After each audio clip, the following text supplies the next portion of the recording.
तर रामराम मंडळी, बिग बॉस मराठीच्या इतिहासात आजपर्यंत जे घडलं नाही ते यंदा घडत आहे।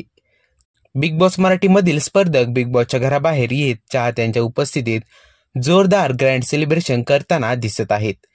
यावेळी बिग बॉस घरातील सदस्यांना त्यांच्या आतापर्यंतच्या प्रवासाची झलक दाखवत आहेत। चाहत्यांच्या उपस्थितीमुळे सदस्य भावुक झालेले आपल्याला दिसून येत आहे। कलर्स मराठी वाहिनीवरील बिग बॉस मराठीच्या समोर आलेल्या प्रोमोमध्ये बिग बॉस म्हणत आहेत की ही कथा आहे एका जखमी वाघिणीची। अनेकदा मनाने तुटून सुद्धा, अनेक वार पचून सुद्धा शेवटपर्यंत अभद्र राहिलेल्या जान्हवी किल्लेकरची। बिग बॉस प्रेमींना आज पाहायला मिळणार आहे जखमी वाघीण जान्हवी किल्लेकरची गोष्ट। सध्या बिग बॉसचा शेवटचा आठवडा सुरू असून ग्रँड सेलिब्रेशनच्या माध्यमातून बिग बॉस सदस्यांना आणि चाहत्यांना खास सरप्राईज देणार आहे।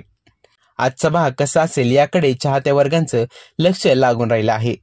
तर या प्रोमोच्या खाली कॅप्शनमध्ये लिहिलं आहे की ग्रँड सेलिब्रेशनच्या मंचावर उलगडणार जान्हवीच्या नेव्हर से डी ॲटिट्यूडची घरातील कथा।